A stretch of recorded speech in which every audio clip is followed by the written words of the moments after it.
We gotta trap it. We gotta trap it. We gotta get a better freaking movie. Showtime, folks.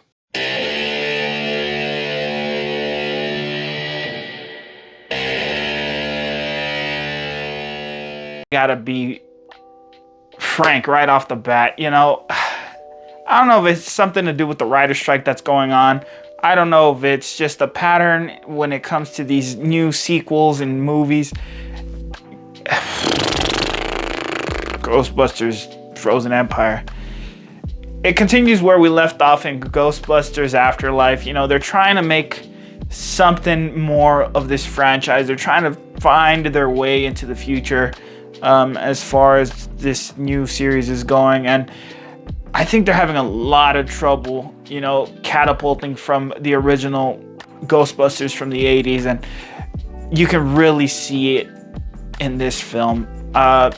Starting off with maybe some of the pros, I guess, of this film is their opening sequence. I was actually a fan of the opening sequence. You get a nice little chase scene, but that's where the pros pretty much end, because the rest of this film is just a misguided adventure that is lacking in adventure. It's super dialogue heavy, and it's just exposition, and it's characters making stupid decisions when they don't have to be making stupid decisions, and dumbing down a lot of the characters that we actually grew attached to in Ghostbusters Afterlife. I, for one, remember watching Ghostbusters Afterlife and being really pumped about the future of Ghostbusters, because I'm a big fan of the Ghostbusters from the 80s. You know, I grew up watching those. So whenever I've seen that these reboots have started to come out, frankly, I haven't been excited about any. I wasn't excited about Afterlife to begin with, but after watching it, you know, I was like, okay, there's hope. You know, they got me attached to the characters. I was on board for Ghostbusters Frozen Empire, and I don't know what they were thinking when they made this film.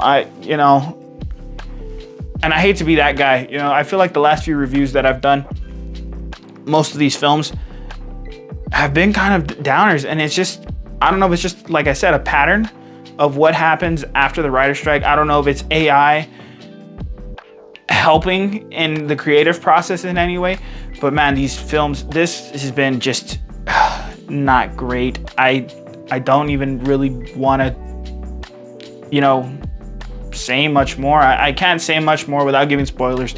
But just to name at least a couple of cons in this film, I think number one, like I said, is definitely that there's a dumbing down of all major characters. Phoebe was introduced in Ghostbusters Afterlife as being either the smartest person in the room or one of the smartest people in the room. And in this film, she decides she wants to become one of the dumbest decision makers in like all of the Ghostbusters movies for I don't know what reason other than the plot needs it to happen. That has got to be one of the most disappointing things about this film. Another con in this film is the fact that none of the comedy hits. You know, a lot of it was just cheesy dialogue that they were trying to make funny. They were trying to get cheap, you know, laughs out of, and I really just didn't feel like any of it hit. There was a couple of moments there with, you know, you might have guessed, Bill Murray and Paul Rudd. That actually hit maybe once or twice in the entire film. But for the rest of it, man, wow, it is a stinker, as some would call it. It's just not great. And I think the last con I really want to get into probably is the lack of imagination, the lack of music. There was no drive. There was nothing there for the audience member, especially previous Ghostbusters fan. I was there with a friend of mine who is a major Ghostbusters fan, and he just kept looking over at me and shaking his head in disgust. And you know, if that doesn't say what this movie is, I don't know what will. You know, this man dresses up as a Ghostbuster every once in a while, and sorry, Luffy, out there, if you're watching this, yeah, I'm sorry you had to sit through this. But other than that, you know, Ghostbusters, I mean, I would assume it's a fun movie for a child, maybe for the audience it's intended for, maybe.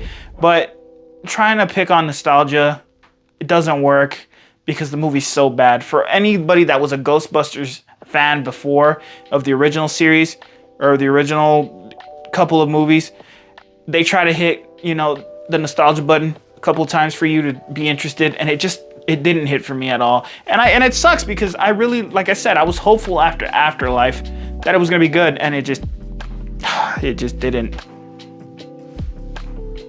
hit. It was a miss. If I have to go back and, you know I already went through the pros, but if I do have to give it, I feel bad. I'm gonna try to give it another pro.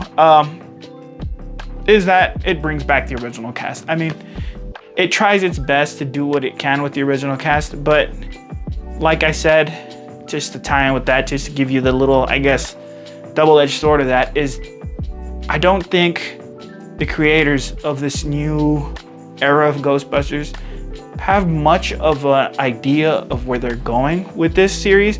They don't really have a lot of plans, and the way the movie concludes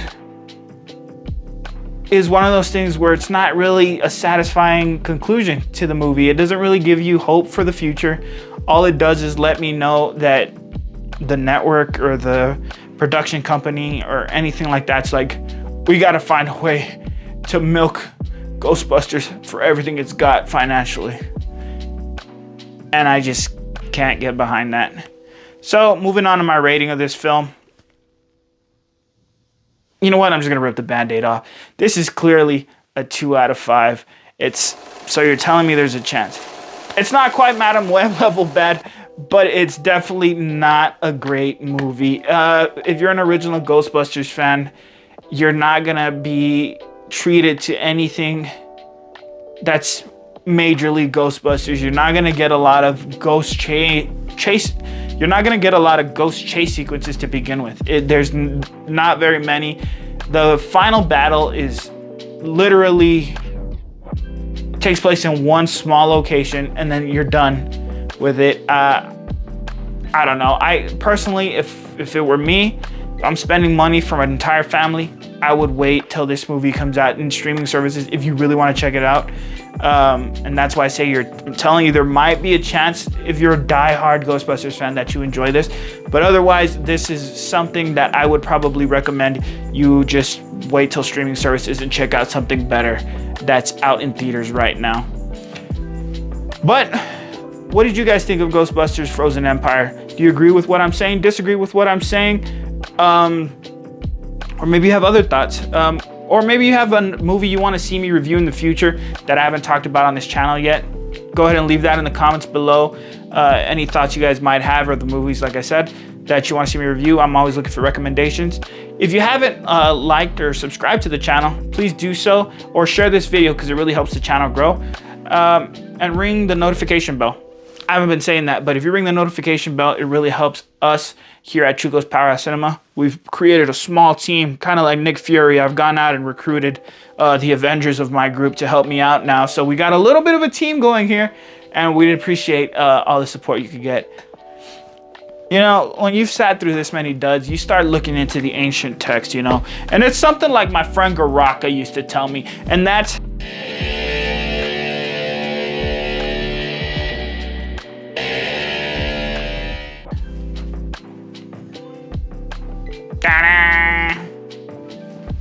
It's like my friend Don Hector used to say.